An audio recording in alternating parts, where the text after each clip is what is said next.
Welcome to the Oasis, community of understanding and compassion. I'm Draspy893, a painted dog variety VTuber. Actually,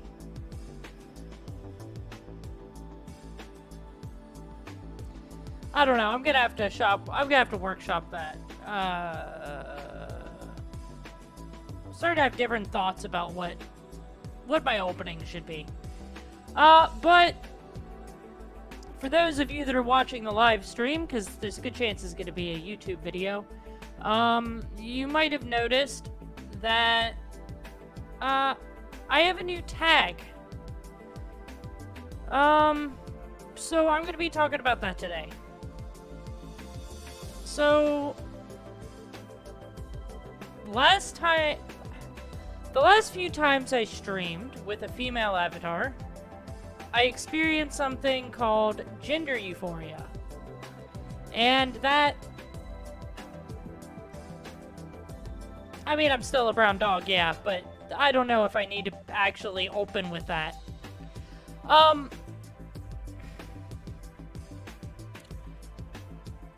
So, the last few times I streamed with... also, welcome, Dave. Welcome.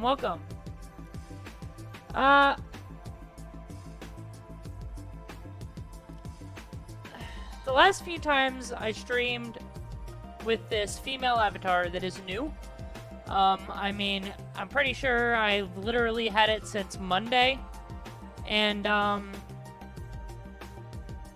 my mouth is too big. I'm gonna have to work on that. But that's an issue for a later time.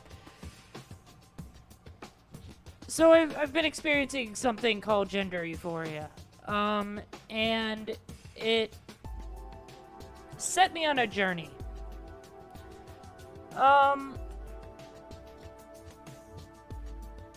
Basically what I've come down to is that all I know, and it's good enough for now, is that I am genderqueer. I don't know anything beyond that.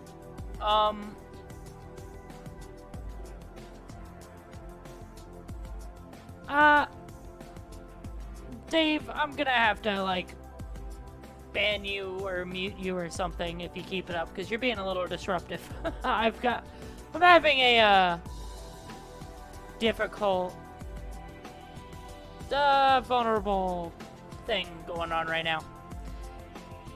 That works for me.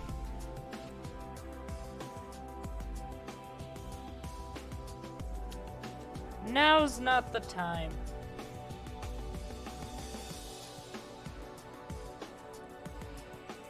Okay, I'm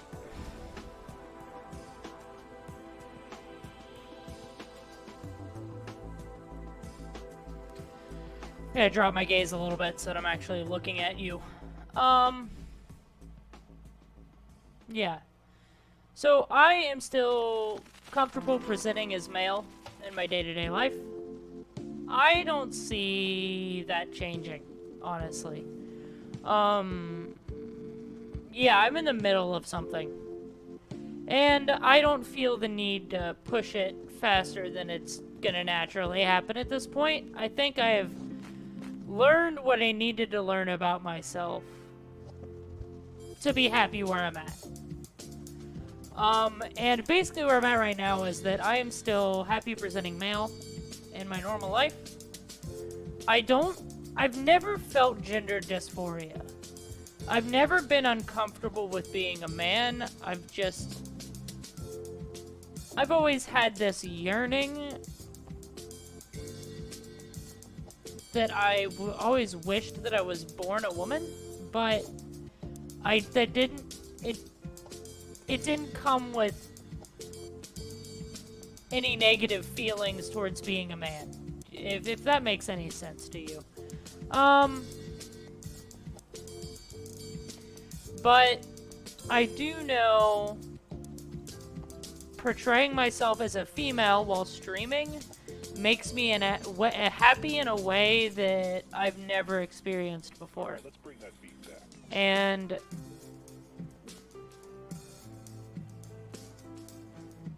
that's good enough. That's all I need to know. I don't need to find a label for myself. I'm happy just saying I'm genderqueer.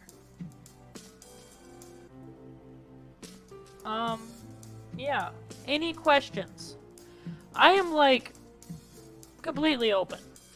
And don't be afraid to offend me. Like,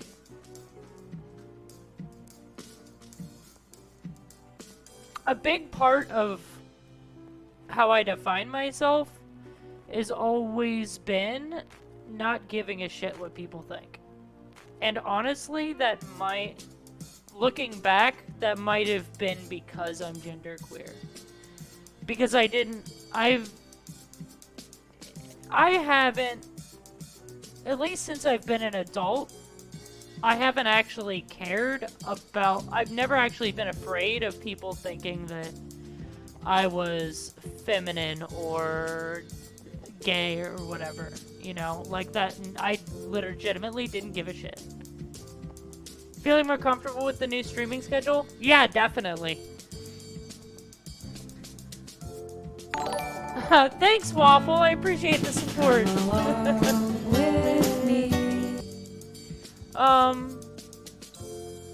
Like, I don't know. I wonder if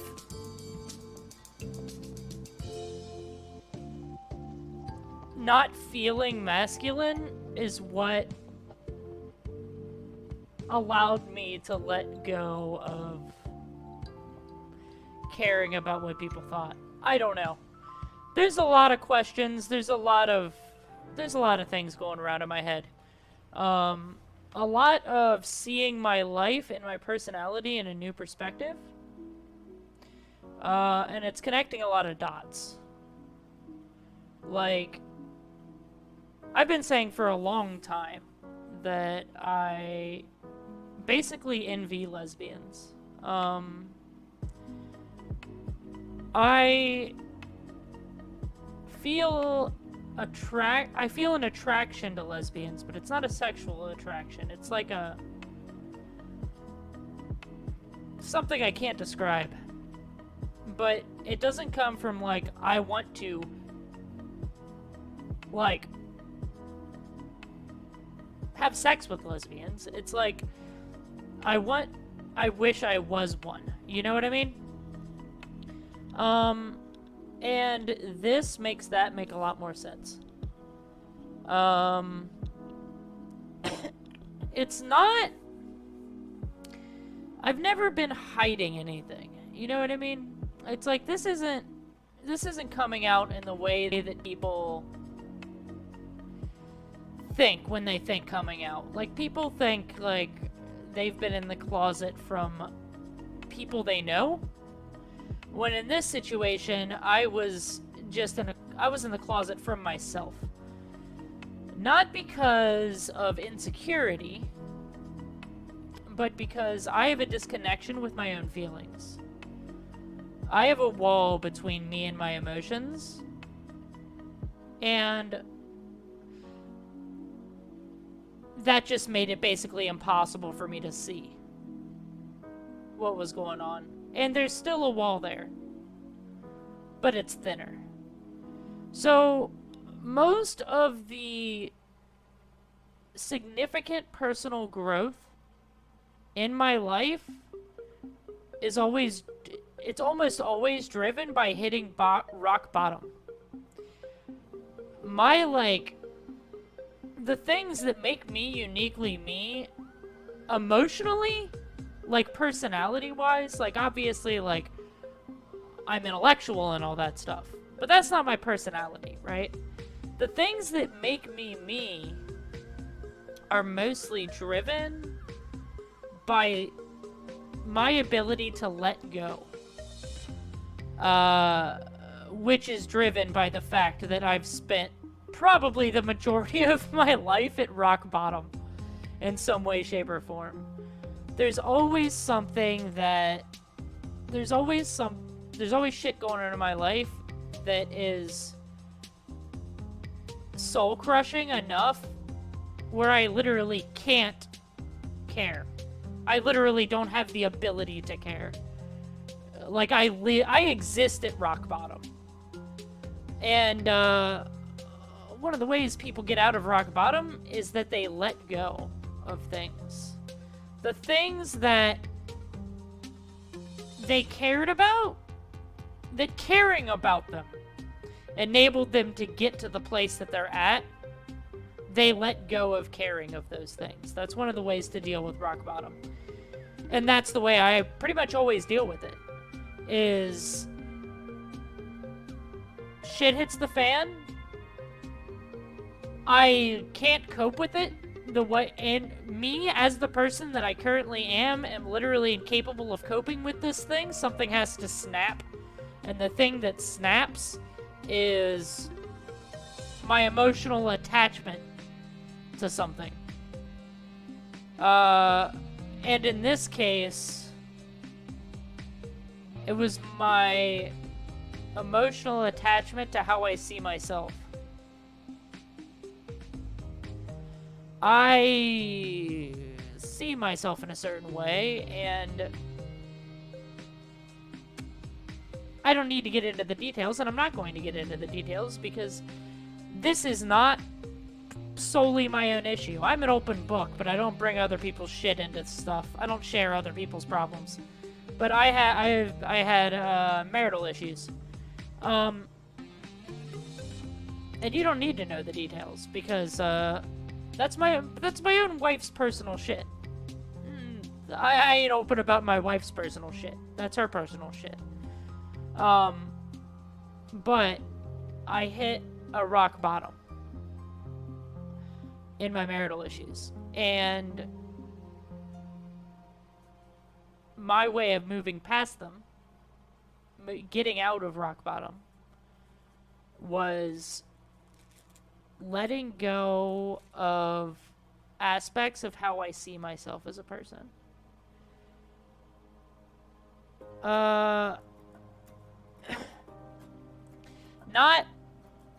I don't mean letting go of my personality, like dissociating or anything like that. I mean letting go of the need to see myself a certain way.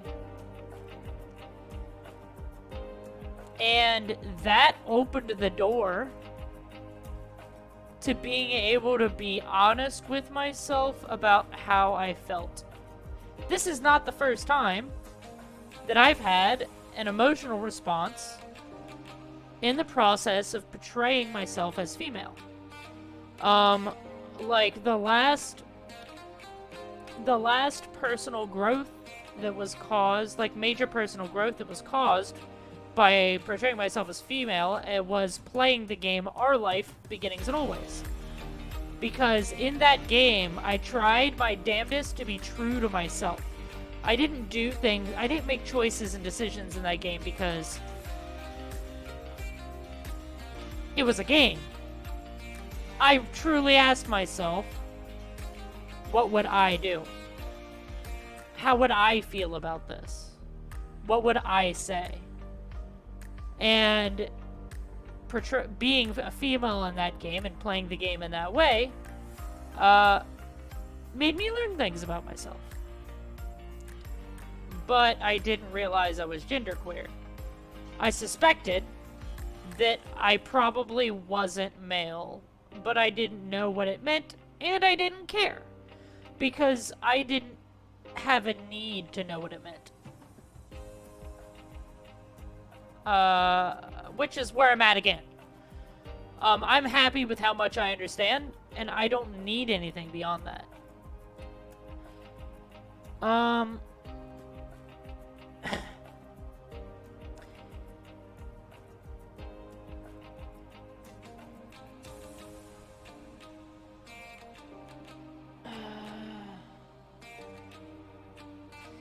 This time, I was open enough, I was vulnerable enough from hitting rock bottom and letting go of my need to see myself as who I think I am.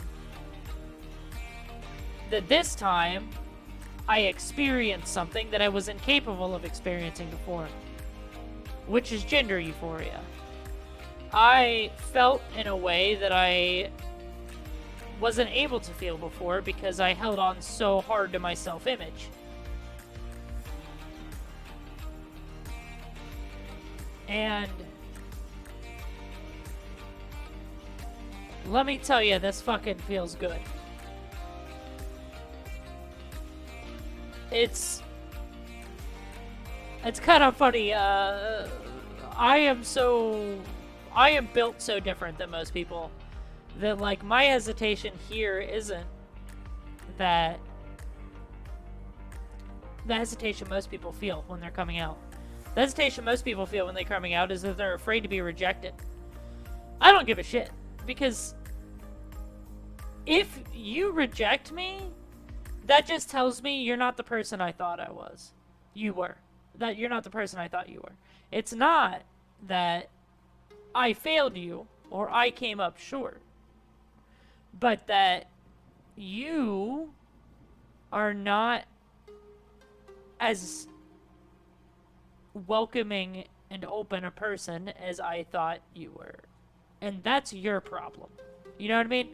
Like, so my vulnerability here isn't that... my vulnerability isn't that my fear of rejection. Because there's basically no fear of rejection. The only fear of rejection I've had through this whole thing was I'm afraid how it would affect my wife. Because that's the only person in the world that if she rejected me, I would feel not that that's her problem, but that I let her down. That I promised her that I was something that I wasn't. Luckily, she legitimately does not give a shit. She doesn't care what I am. First off, she's bi. And second off, it's irrelevant to her what my gender is. Because my gender has nothing to do with why she loves me. And that is really, really good. Like, that is so important. And, is extremely freeing. Because now, I don't give a shit what people think. I'm definitely not coming out of work, but that's because, not because I'm afraid of what people think, but because I know that there are people that will think ill of me, and that will cause problems for me financially. So I'm just not coming out there. And I'll never come out of work.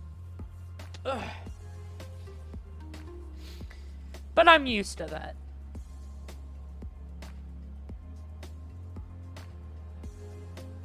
I live my entire life masking at work.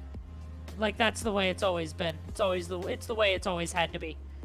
And I've come to terms with that a very long time ago. That I can never be myself when I'm at work.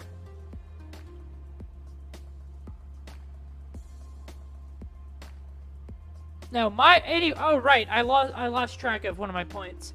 My hesitation comes from not expressing myself properly. Because I care about you guys. You guys are important to me. You're my friends. And, like, I'm still small enough where I have a personal connection with all of my viewers. You know what I mean?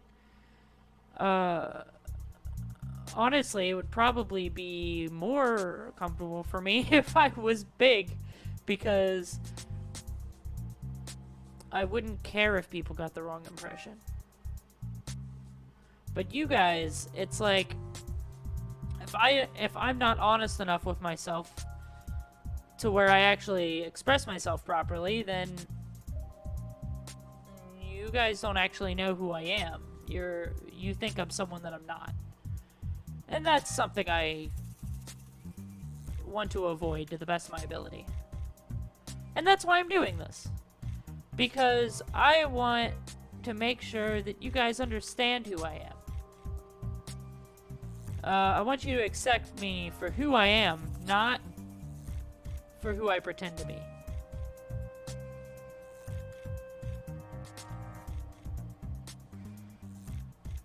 think, unless you guys have, like, I would like it if you guys asked me questions, honestly. Like, I want you to ask me questions. But if there's no further questions, I think I'm done.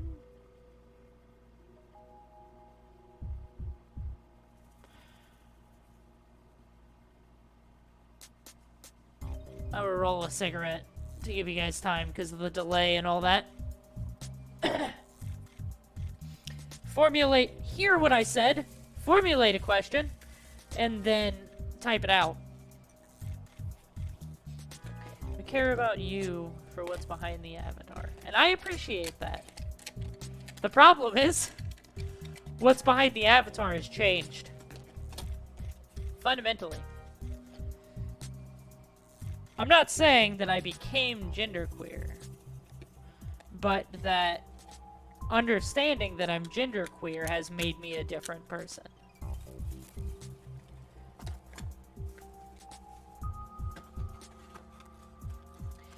For those that are not aware, genderqueer is a blanket term that basically means that you're not binary.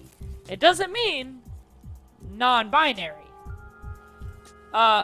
It can even be applied to people that are trans, even though they are binary. So basically, genderqueer, I guess the best way to put it would be genderqueer means you're not cisgendered.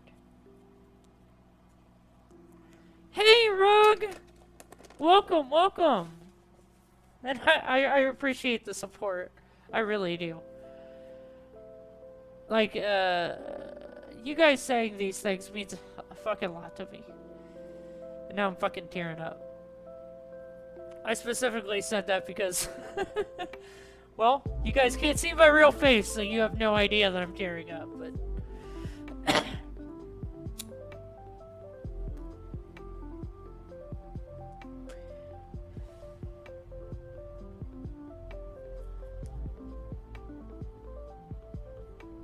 So yeah, basically, here's what I know. I'm not a man. I don't think I'm a woman. But I am not a cisgendered male.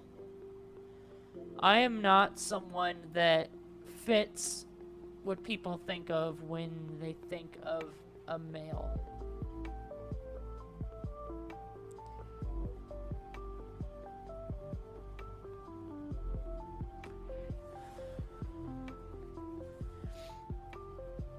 I have been feeling so many new things. I've been feeling so many things that are so new to me. And it is different. I want to be cute. Like, I have never felt that before in my life. I want to be cute. That is an entirely alien emotion to me. Like, there's also, like, a small desire to be sexy, but at least for now, that's, like, pretty small. But, like, I want to be cute. And I think my avatar is super fucking cute, and it makes me really fucking happy. I've literally never put anything, like, I've never worn anything or anything, and I'm like, oh, I'm cute, and I got gratification out of that. It's completely new to me. It's not that I was, like, shoving down these emotions or anything. It's that I weren't even aware they existed.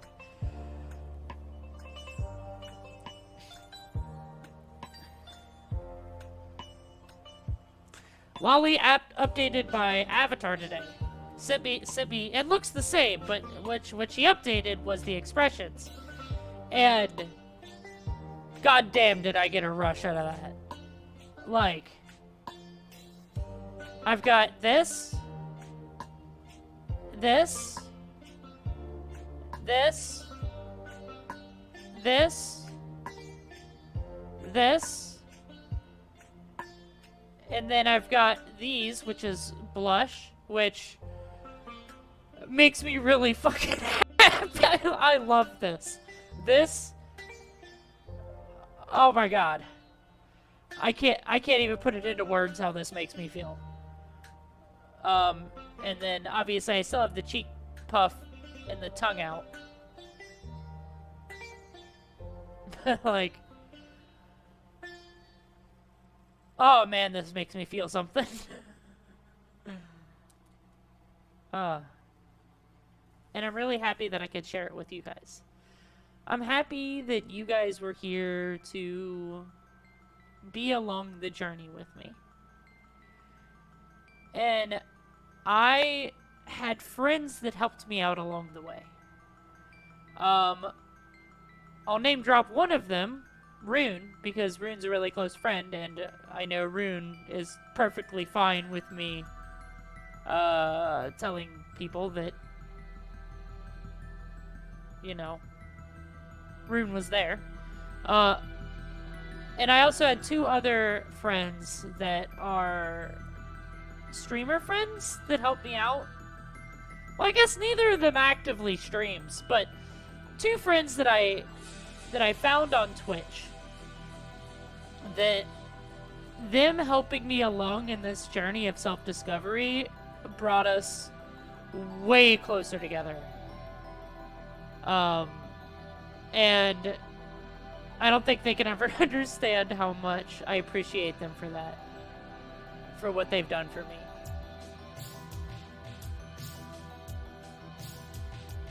Yeah, maybe. Probably. So, yes, but I legitimately don't think I'm trans. I think I'm something... I think I'm something in the spectrum, not at the end. I don't think I'm on the end either way.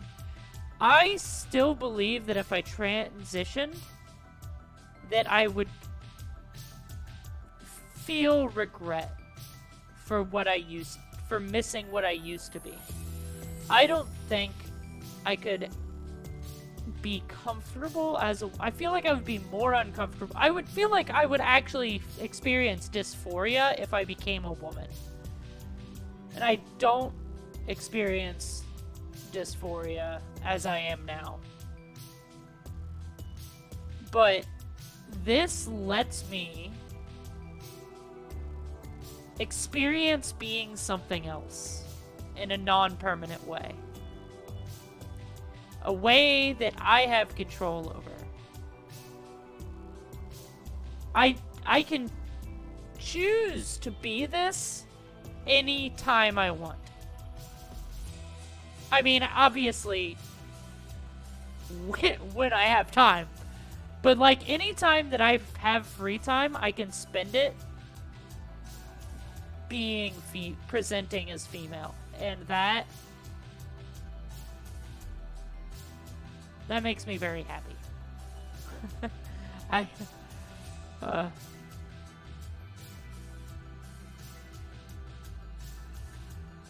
I wish I had words for the emotions that I am feeling, that I've been feeling this week.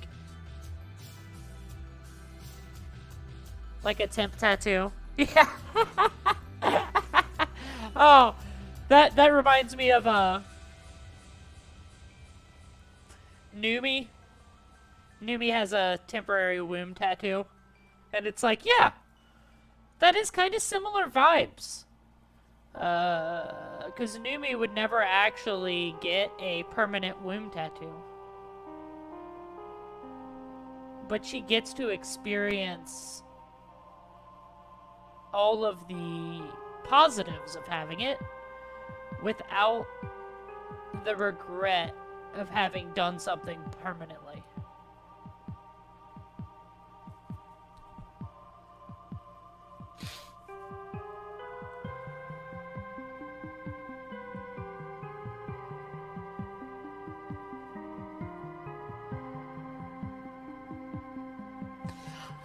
I had other shit that I was gonna talk about today, but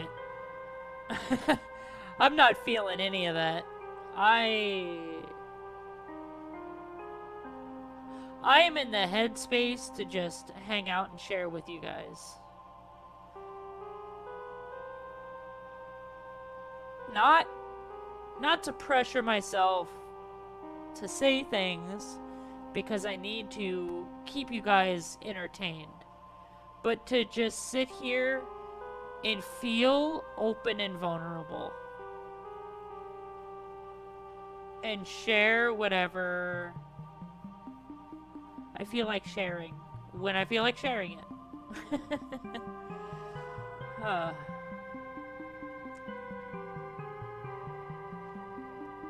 This is one of the times when I wish I had a slightly bigger viewer base, just so that I had a little bit more unique ideas flowing in through chat. You know what I mean? Different, more perspectives to interact with.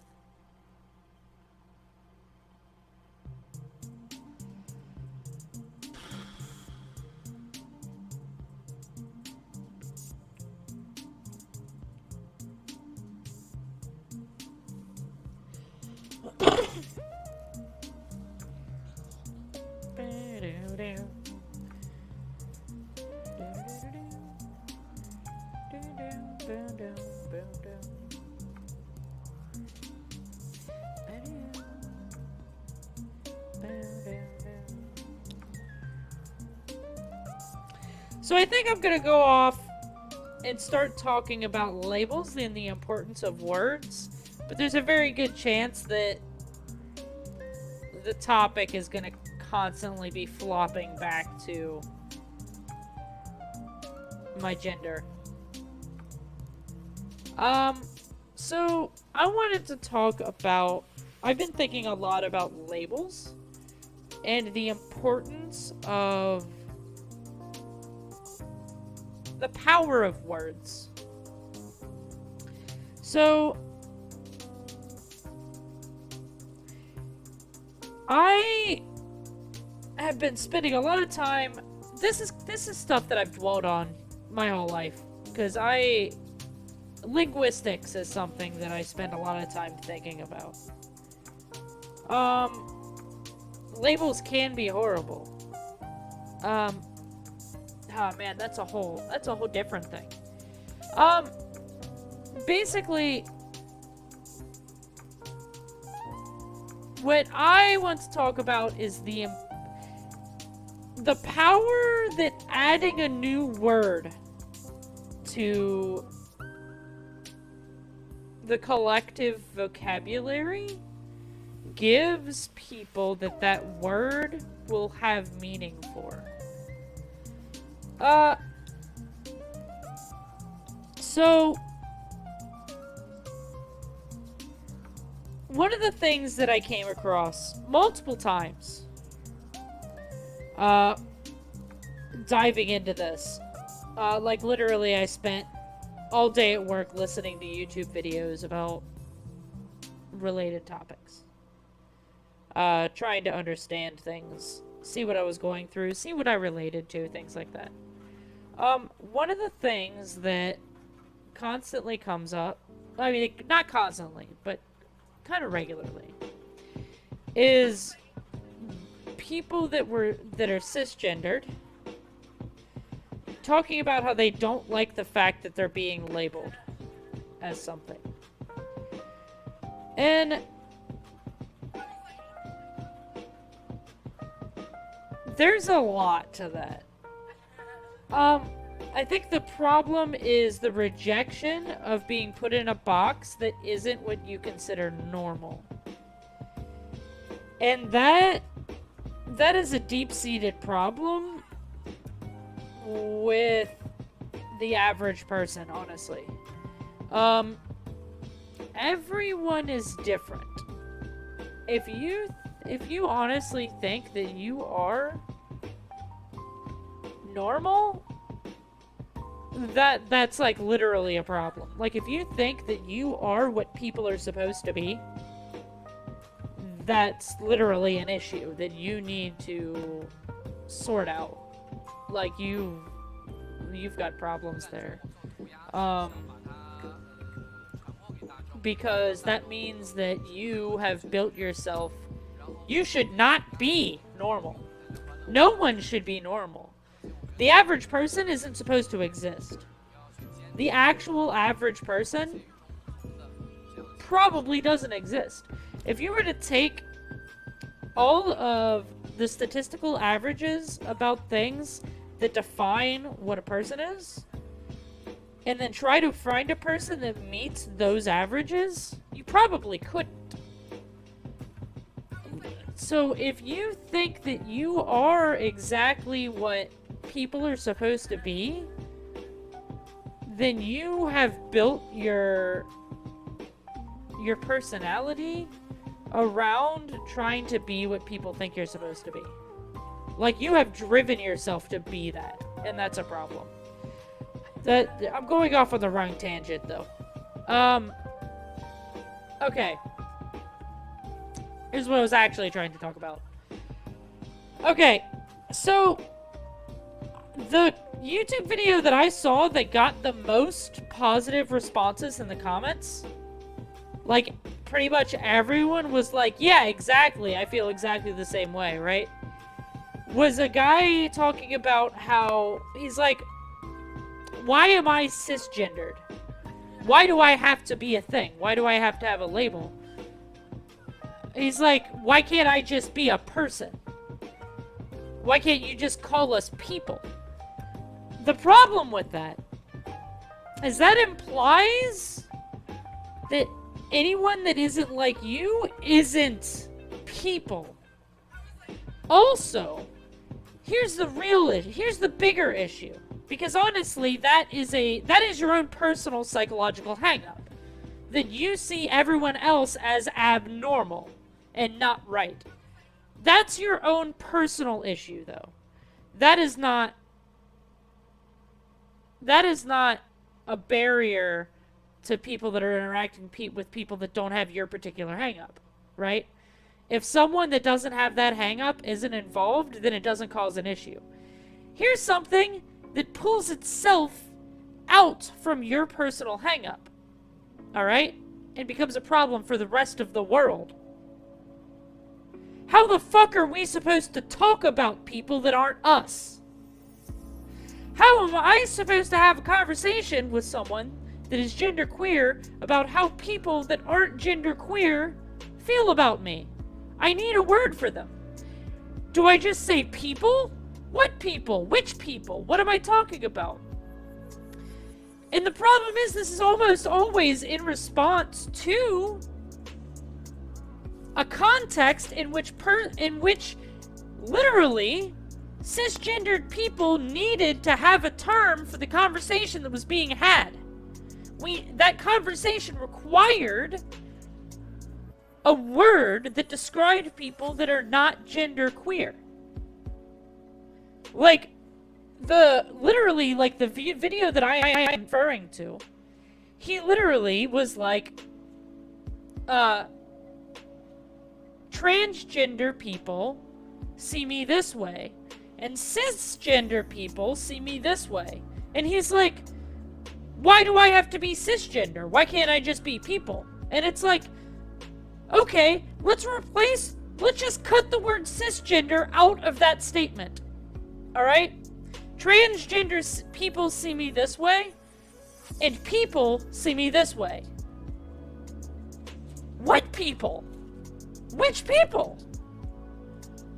Because now you have issued a statement that the only context that can be derived from that statement is people that are not transgendered. Right? Except that's not what they're talking about. The group of people that they're referring to or not does not include non-binary people. You know what I mean? The people that are the group that is being referred to, it does not include demigirls. You know what I mean? Are you getting what I'm saying? You need a word there.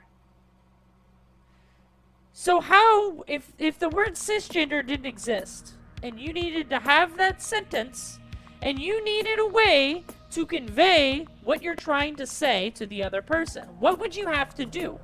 You would have to say, transgender people see me this way. But people that are not any gender other than the one that they were assigned at birth see me this way. And that's convoluted as shit. And it's not just extra words. The person would have had to stop and think. How do I describe the group of people that I am talking about to where the person that I am talking to will understand what I'm trying to say? And do you know what the solution for that is? It's to have a word.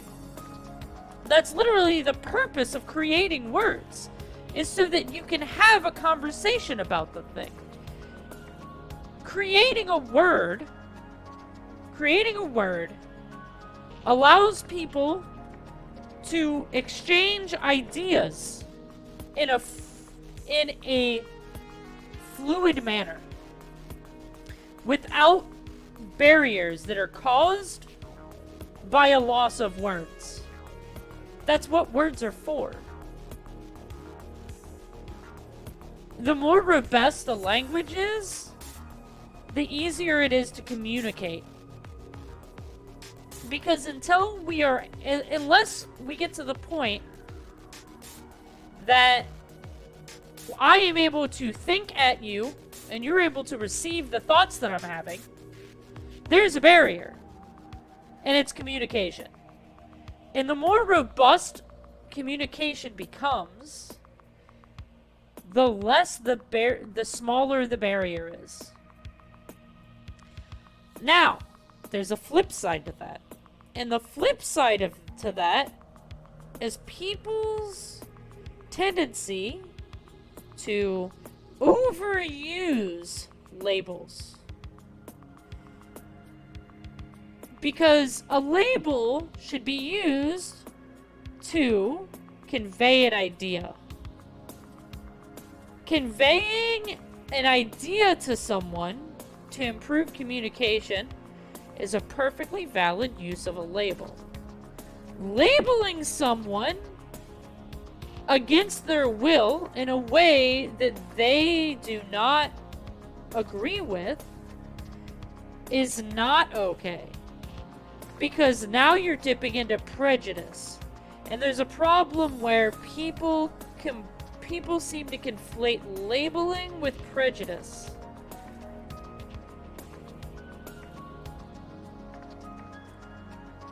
And label is a tool used by people that are trying to convey prejudice. But that does not mean that labeling is inherently prejudiced. Do you understand? Does that all add up?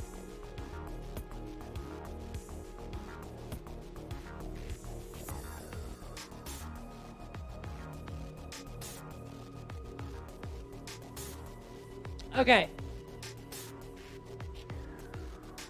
The reason I'm going to go back and talk about all your comments. But I'm kind of like, I need to be in my head right now. So I'm sorry if you're feeling ignored. I am going to read them and I'll address the ones that I want to address. But I need to be in my head right now. The reason I wanted to talk about this, the reason I've been dwelling on it so much, is because this journey of self-discovery required me to learn new words. And if those words weren't readily available and understood, I literally would not have been able to have conversations with people about the things that I was feeling or research the things that I was feeling. The most important thing that anyone has done for me this week was to say the term gender euphoria If I did not hear the term gender euphoria, I don't think I would have gotten to where I am now. Language is extremely important and words are very powerful.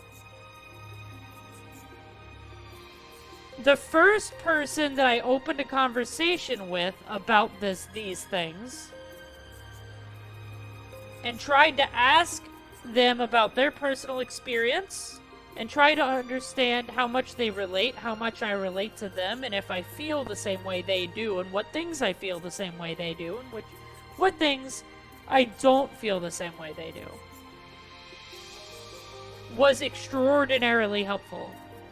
Because they have researched all of this themselves, they've gone through this personal journey themselves, and in the process they learned the words that they needed to understand, and they used those words when talking to me. And because they used those words, I was able to look up those words.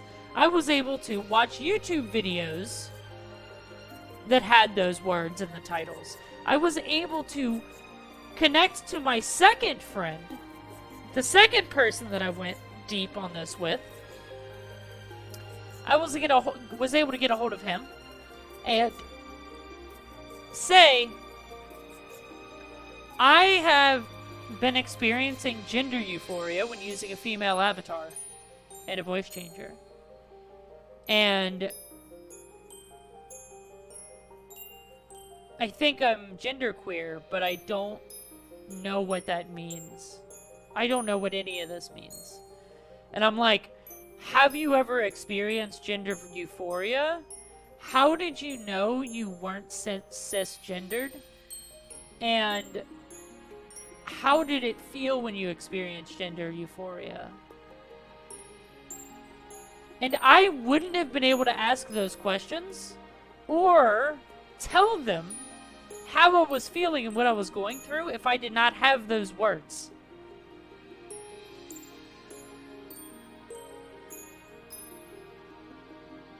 And that's why I've been thinking about this so much. I'm sure you guys notice I bring up linguistics a lot. Language is really important to me, and I think about it all the time.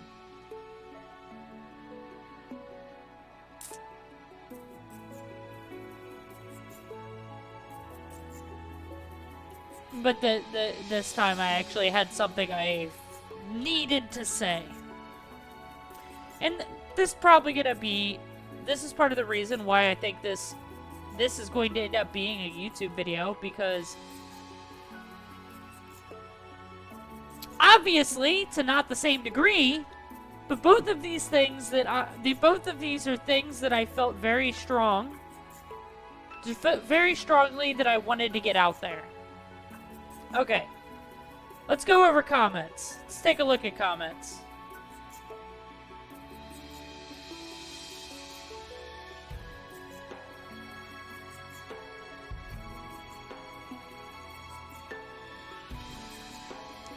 Yeah, labels can be horrible. And generally labels are horrible not because the label exists, but because someone has attributed it to someone to be used as a tool of prejudice.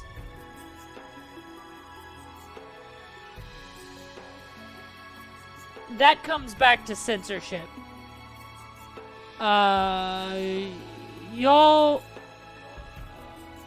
Most of you watching probably already know my feelings on censorship. But I feel like people desiring censorship comes from the same place as people thinking that labels are the problem. The label isn't the problem. The problem is the prejudice. Removing the label wouldn't remove the prejudice. If the word trans didn't exist, that wouldn't change the fact that people that have switched genders would still experience prejudiced people being horrible to them because they've switched genders.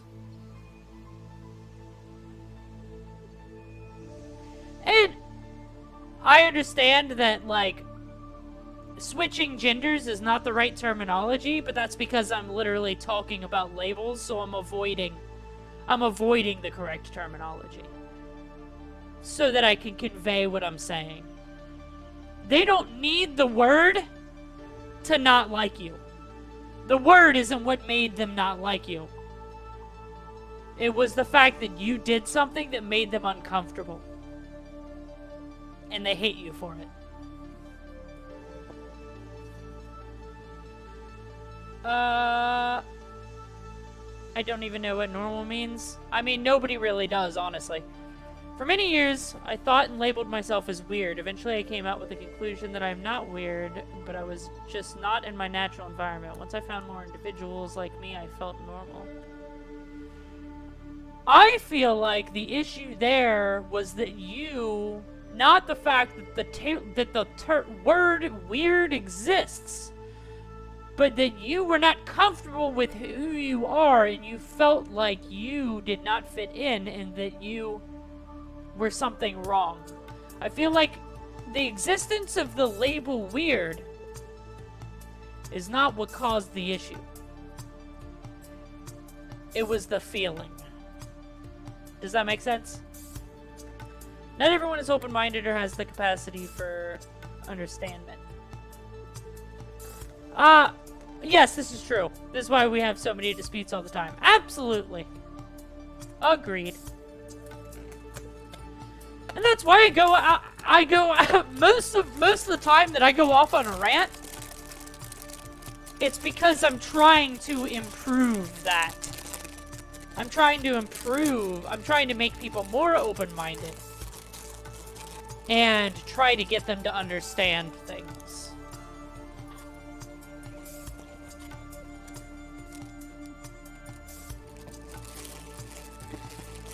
Oh, absolutely. Absolutely.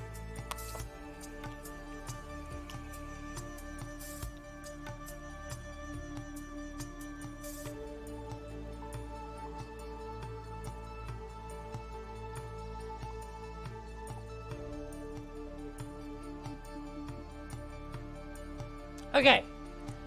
Not gonna name a name. But I literally talked about this with somebody this morning. I'm not gonna say who they were. But they said they spend a lot of time looking at sissy stuff on Reddit. And it's not... And they felt like a creep. Right? But the thing is...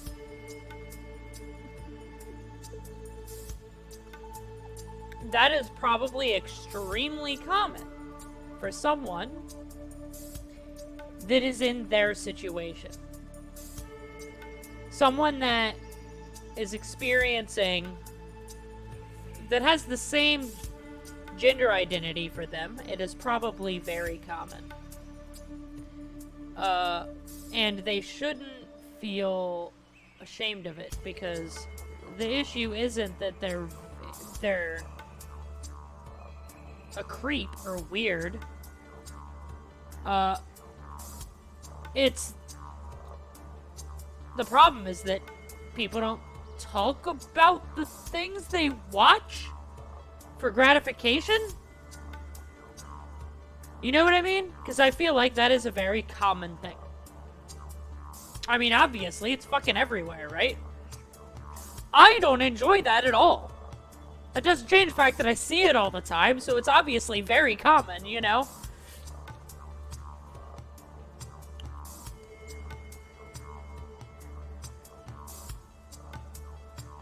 Trans had labels before, they were just horrible ones. So, here's the question. And this is something that I am very adamant about. Why were the labels horrible? What made them horrible? Because a word, inherently, is not horrible. The word is not what's horrible. It's the intention It's the intention that's horrible. So, for instance, here's a good example. If you were to call a dark-skinned person in America a Negro, it would mean something entirely different than someone who speaks Spanish describing the color of their car. Because the color is Negro. That's literally the word for black in Spanish, right? So, the word Negro is not the problem. The problem is the intent. And people associate the word with the negative intention. But getting rid of the word does not get rid of the negative intention. For example, the word queer. The word queer was a slur. The word queer was a slur because it was used by people, it was primarily being used by people that were homophobic. Right? We basically made the word queer taboo for a while. Right? That didn't get rid of the homophobia. All they did was started using different words for the homophobia. Right? It didn't solve the issue. It didn't solve any issue. It literally did not help anyone in any way. Making the word queer taboo did not actually help anyone. The people that were going to be shitty to those people were still shitty to those people. Right? Now, we have reclaimed the word queer. Because it's a good word to describe something. Queer being something non-expected. The original definition of the word queer. Originally, queer was just a word that we used to describe something that is not what you would expect. Literally, in older literature, they use the word queer, and they literally, it has absolutely nothing to do with sexual orientation or gender.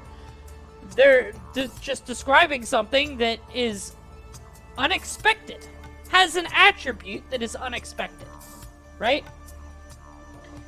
We have reclaimed the word because it is a good way to describe someone that is not heterosexual, or a good way to describe someone who is not cisgendered, right?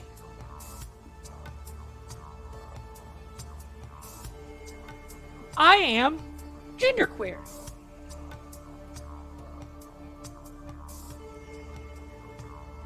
And there's nothing wrong with calling it that. Because the thing that has changed is not the word, but the intent.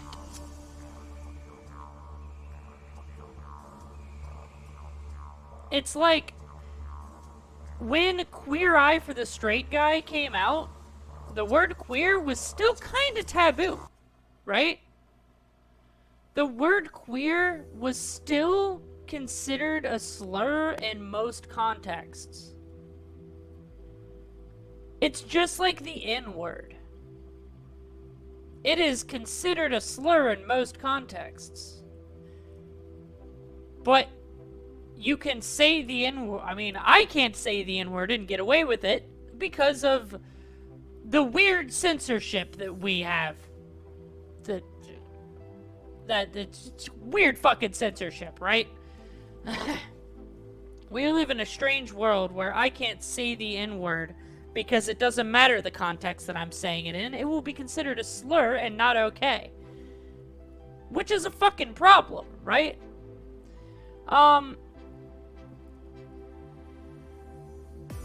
It's like, the problem is the intent, not the word. The problem is not the label, but the prejudice.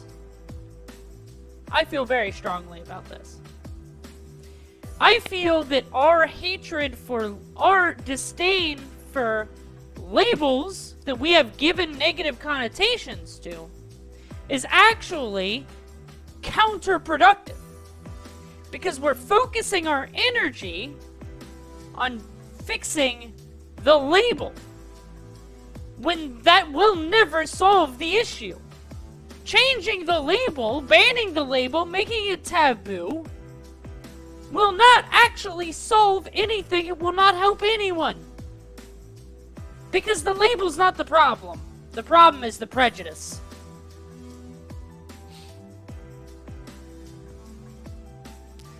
It's like...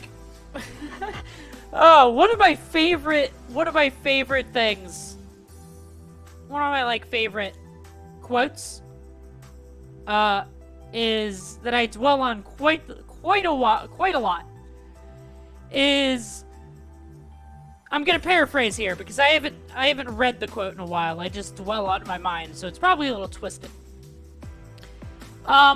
Was Daniel Radcliffe, the actor who played Harry Potter, most well known for playing Harry Potter, was asked by some talk show host, I forget who, they were like, why haven't you responded to allegations that you are gay? Like, are you gay? And he's like, well, I was gonna respond to them. But then I realized that denying that I'm gay implies that being gay is something I don't want to be associated with. So that it wasn't, the words weren't taken, so that the context wasn't taken out of I don't remember exactly what he said, but basically what it came down to was, so that the people that think that gay is a bad thing didn't think that he also thought that gay was a bad thing. He didn't even address the allegations. Because that would be implying that it's wrong to be gay. The hatred behind the words is what's horrible. Most come from how they were brought up. On the flip side, the word gay meant happy. Yeah, absolutely. My favorite quote is a simple one, but behind it a lot of meaning. Spoon, the tick. Yeah, I remember. The Tick was an odd show.